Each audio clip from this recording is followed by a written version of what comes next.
Oi você, eu sou a Fabi e hoje eu vim aqui compartilhar com vocês uma pérola que eu encontrei recentemente, foi inclusive sugestão de uma aluna minha, de um livro de um autor muito famoso que confesso que eu nunca tinha lido absolutamente nada dele até então, que é o Neil Gaiman.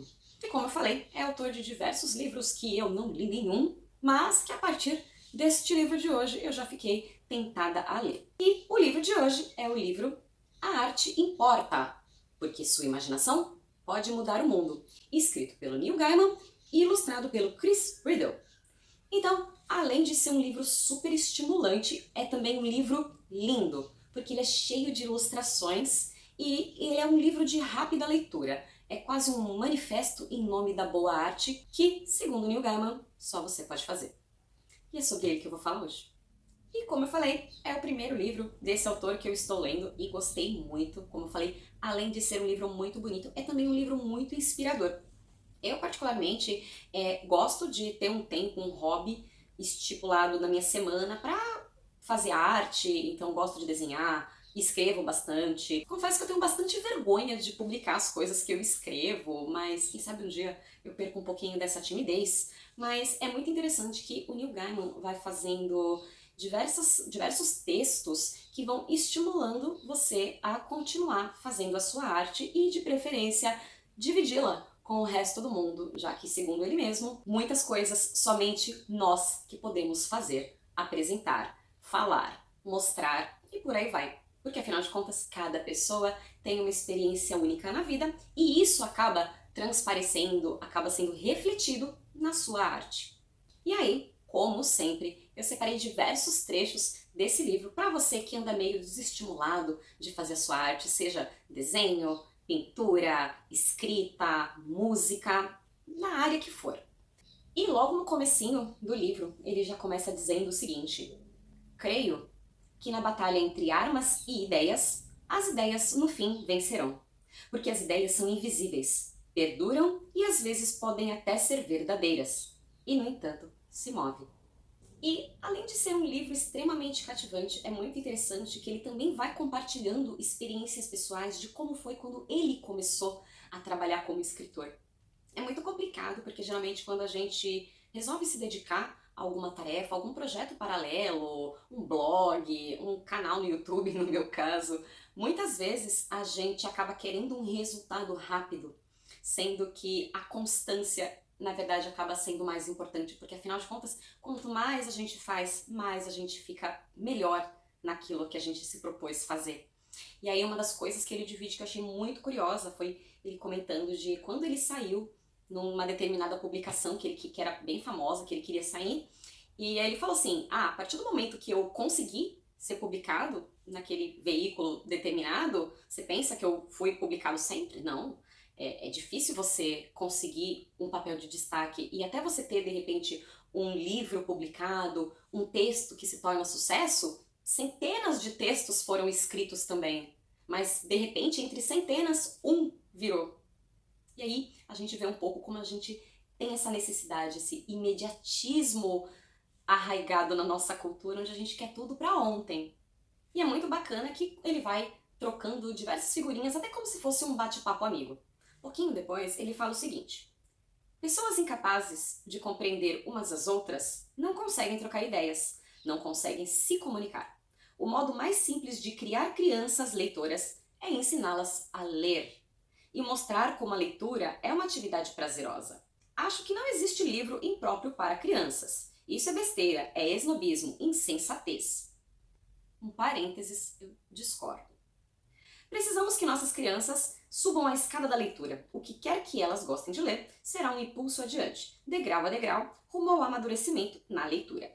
No entanto, acabei de falar, eu tenho uma opinião divergente. Eu acredito que algumas coisas devem ser selecionadas porque, querendo ou não, dependendo do livro que você oferece para uma criança, ela não vai ter maturidade de absorver o que ela está lendo. E aí, ele conta também de uma experiência que ele teve quando ele era criança, de que ele gostava muito de ir na biblioteca. E aí ele conta também que ele morava perto de uma biblioteca quando ele era criança, e que de vez em quando ele ia lá, e um bacana dessa passagem dele por essa biblioteca é que as bibliotecárias não se incomodavam de ver uma criança desacompanhada passeando no meio dos livros. Inclusive inclusive, ele diz: eles eram bons bibliotecários, gostavam de livros e gostavam que os livros fossem lidos. Não faziam pouco caso de nada que eu escolhesse. Pareciam gostar daquele garotinho curioso que adorava ler e conversavam comigo sobre o que eu estava lendo no momento. Me indicavam outros livros, me ajudavam. Eles me tratavam com respeito. Aos 8 anos, eu não estava acostumado a ser tratado com respeito. E eu confesso que essa página mexeu bastante comigo. Quantas crianças, de fato, você trata com certo respeito? Geralmente, o adulto acaba sendo um pouco arrogante, um pouco snob e sempre fala com a criança como se ela fosse boba, simplesmente inocente, não entendesse nada. No entanto, principalmente as crianças de hoje em dia que já nasceram na era da tecnologia estão, sim, cada vez mais espertas e surpreendendo quando você menos espera. Então, é interessante se a gente começar também a olhar e tratar as nossas crianças com mais respeito. Porque, afinal de contas, isso também vai dar a elas exemplo de tratar outras pessoas com respeito. Afinal de contas, nós copiamos os exemplos dos demais. Ainda falando sobre os livros, ele diz: é através dos livros que os mortos se comunicam conosco. Os livros são meio que temos para aprender com aqueles que já não estão mais entre nós.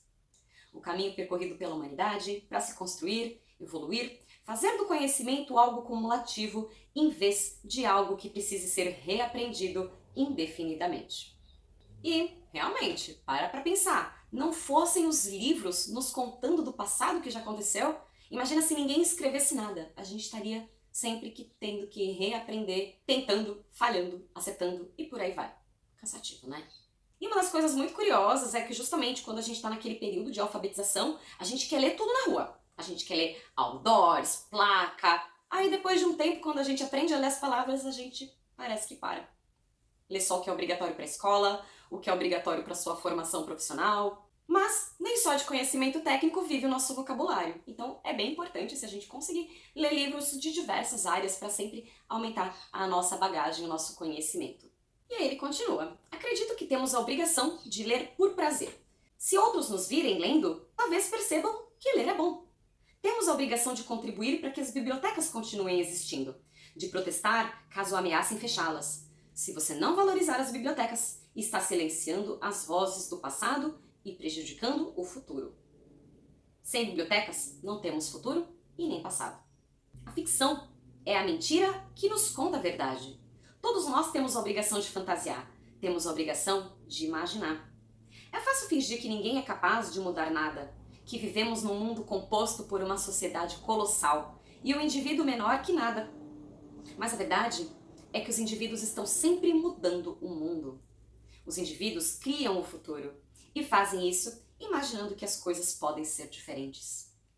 Quantas vezes um simples post com uma mensagem, com um texto, uma crônica, uma reflexão, uma frase de uma pessoa famosa te fez refletir, te fez absorver aquele conceito, mudou o seu pensamento sobre algum assunto, mudou as suas ações e com isso mudou um pouquinho da sua filosofia de vida?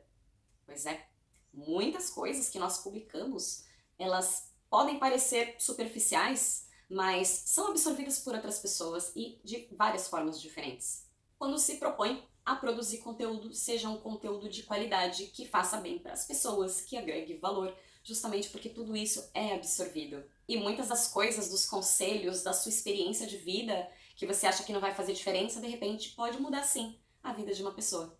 Então, deu para ver que esse livro traz sentimentos de empatia, é um livro leve, traz aprendizados para a vida toda. Além também de nos motivar, nos inspirar a continuar tentando e insistindo na nossa arte.